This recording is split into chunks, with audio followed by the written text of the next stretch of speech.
Bonjour à toutes et à tous, bienvenue dans ce temps de parole sur Cosy FM, le 106.9 et sur KTV. Ça fait longtemps qu'on l'avait pas reçu sur ce plateau, réserve oblige, il est là aujourd'hui, c'est le patron de Météo France à Mayotte, Samuel. Le prisonnier est avec nous, Bertrand Lavieque, bonjour. Oui, bonjour.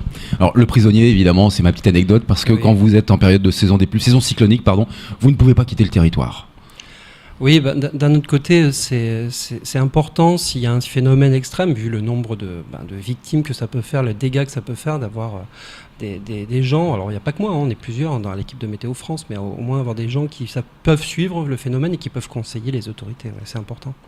L'année dernière, j'attaque tout de suite dans le vif du sujet sur la météo, l'année dernière on a connu un phénomène particulier, un cyclone en plein mois de juillet, je crois que c'était Bransby si je me souviens bien. Bransby, oui. Oui, et est-ce que ça peut se reproduire cette année ? Oui, ça peut se reproduire, mais enfin, c'est rare, hein, c'était la première fois depuis 45 ans. Hein, ouais.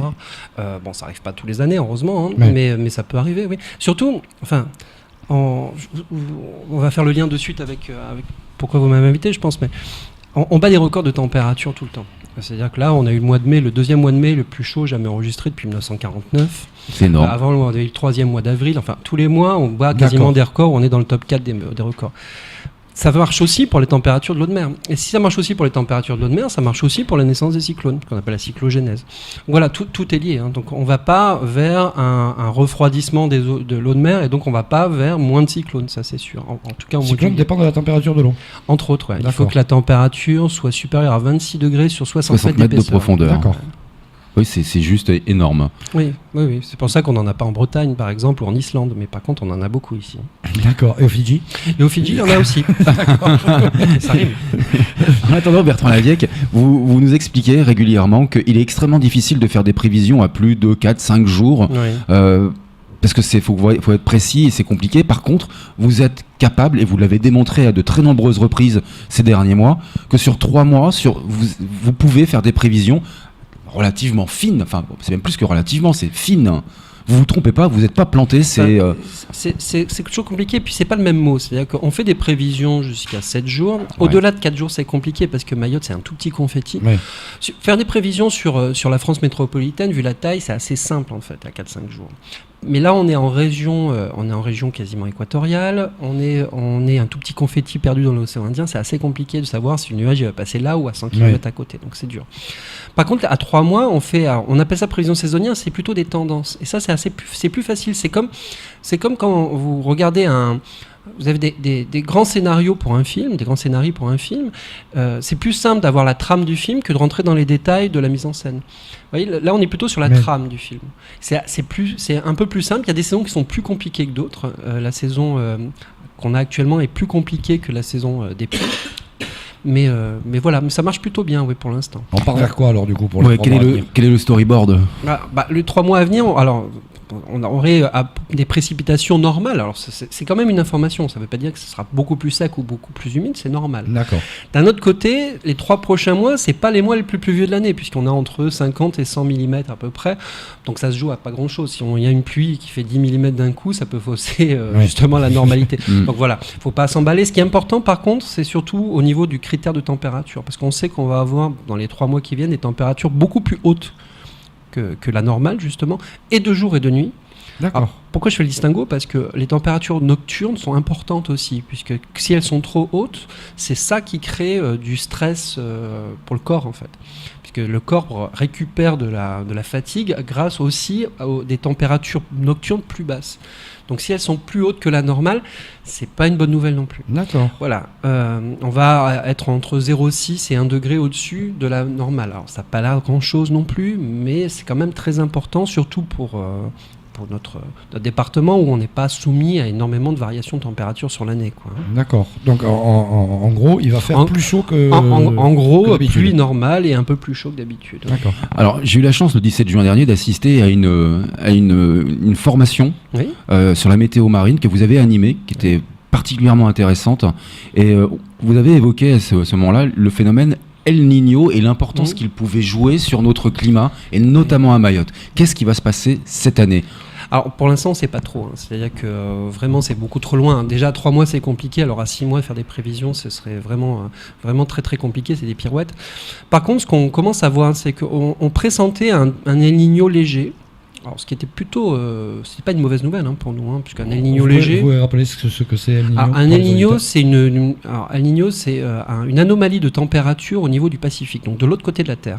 Alors, on se dirait, mais pourquoi il nous parle d'un truc qui passe de l'autre côté de la Terre? Mais justement, ça a un impact sur toute la planète et surtout chez nous. Enfin, moins que sur le Chili ou les Fidji, justement, mais quand même chez nous.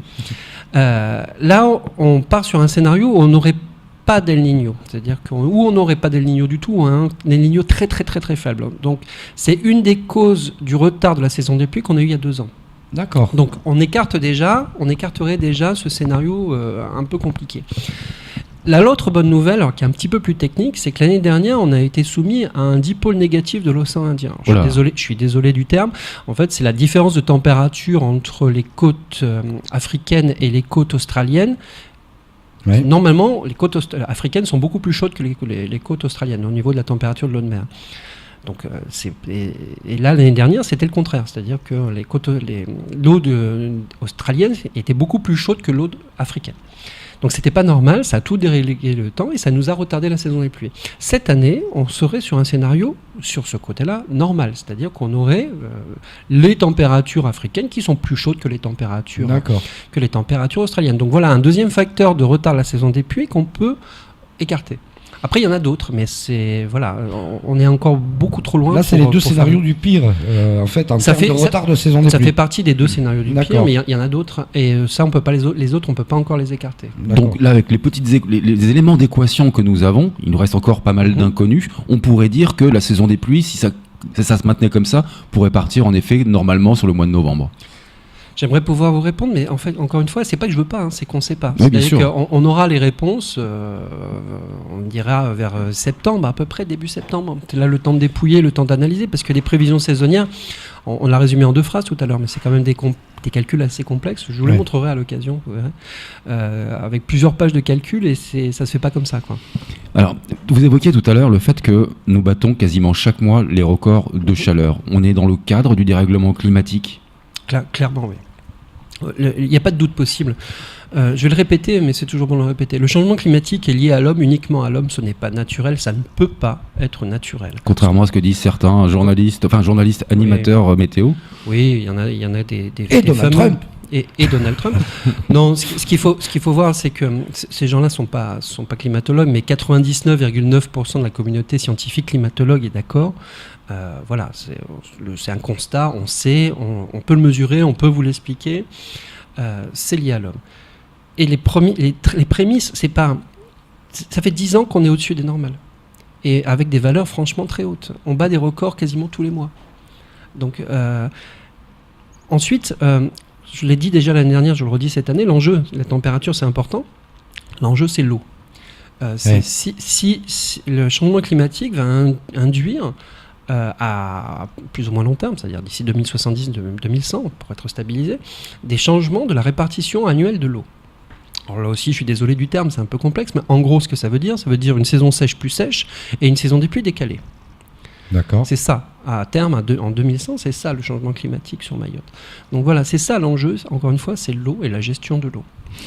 Moi, j'aime vous entendre parler et expliquer les choses parce que tout est dit et son contraire, des âneries qui sont monstrueuses, notamment en disant la fonte des glaces, c'est la montée des eaux. Alors en effet, ça a eu un impact sur la montée des eaux, mais la montée des eaux, c'est pas ça.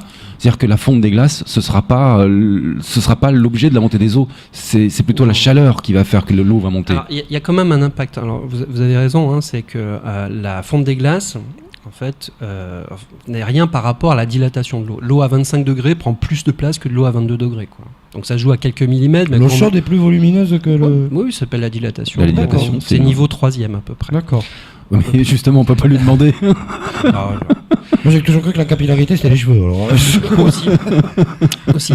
Non, voilà. Par contre, la fonte des glaces a une importance. C'est-à-dire que si on fait fondre de la glace, on met de l'eau non salée dans de l'eau salée dans les océans. Et en changeant la salinité de l'eau, on change les courants. En changeant les courants, on change le climat. Donc il y a quand même aussi un impact sur la fonte des glaces a quand même un impact sur le dérèglement climatique. Il y a aussi que la glace est blanc Et quand ça fond, c'est plus blanc, ça devient bleu, ça devient de l'eau. Et quand on change la couleur, ça change aussi les rayonnements solaires. Et en changeant les rayonnements solaires, on change le climat, on change le météo. Voilà, donc tout est lié. C'est une mécanique très sensible en fait. Oui, mais par contre, ça a un avantage, c'est que c'est très visuel en fait. Au niveau de la prise de conscience, quand on voit des fonds de ce qui se passe sur la calotte glaciaire, au moins ça peut provoquer une prise de conscience qui est importante et nécessaire. Ce qu'il faut retenir aussi, c'est pas parce qu'on est loin, c'est vrai que les pôles nord et pôles sud sont très loin, mais par contre ça a un impact chez nous aussi, le dérèglement climatique, et peut-être même beaucoup plus marqué que dans d'autres endroits sur Terre. C'est ça, en fait, nous, vous l'expliquiez tout à l'heure sur la terrasse, on est sur une ceinture où le réchauffement climatique, le changement climatique en tout cas, on en bénéficie bien. Voilà, on est dans une portion du monde où on mesure déjà assez fortement et où on sait que les évolutions sont pas terribles avec le changement climatique. Quand on vous parle d'écologie, de protection de l'environnement, vous bondissez en disant « Oh, je suis là, la météo, ça compte énormément ». Pourquoi ? Expliquez-nous le lien que vous faites avec la protection de l'environnement. En fait, le changement climatique, le réchauffement climatique, l'étude sur le climat, c'est nous, quoi. Voilà, c'est nous, c'est notre métier, c'est notre fond de scientifique. Voilà, j'ai fait 2-3 conférences il y a 2 ans au moment de la COP21, mais depuis, c'est quand même important de revenir sur les bases, parce qu'avant de savoir les conséquences, il faut savoir quel scénario on va avoir. C'est pas le tout de dire il va faire plus chaud, on fait quoi, mais il va faire plus chaud de combien, où, comment, la température de l'eau de mer, où, quoi, comment au niveau du vent, où, quoi, comment au niveau de la pluie, voilà. Et c'est ce genre d'informations que nous on peut porter et qu'on peut amener. Alors il y a eu les derniers jours, je ne sais pas si vous en avez parlé, les assises régionales du risque naturel à La Réunion. Donc, il y a un certain nombre de personnes de Mayotte qui y sont allées. De la DEAL avec des gens très pointus.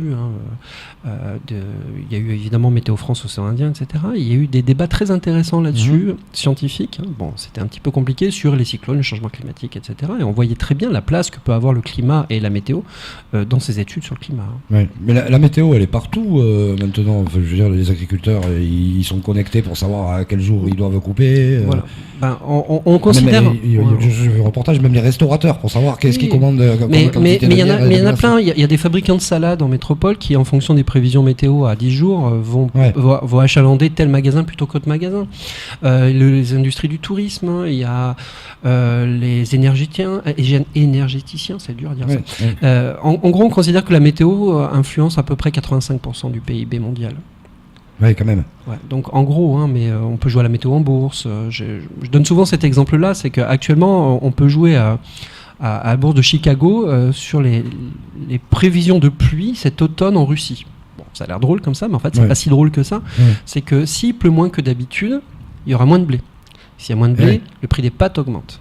S'il y a moins de blé aussi, il y a moins de pétrole. Et s'il y a moins de pétrole, le prix du baril augmente. S'il y a moins de blé, il y a moins de pétrole. Oui, en fait, parce qu'en Russie, ils se chauffent principalement avec du pétrole. Et et s'il fait plus froid, il se chauffe plus. Alors, après les choses ce matin. Et voilà, enfin, tout ça, c'est un ensemble un peu complexe, mais il y a un impact de la météo sur beaucoup de domaines d'activité, oui. Et dans cette immense équation qui nous occupe, comment peut-on déjà envisager la saison cyclonique avec des changements ou On est beaucoup trop loin. On aura vraiment une vision beaucoup plus claire, enfin j'espère en tout cas, de la prochaine saison cyclonique et saison des pluies, je vous ai dit, vers septembre.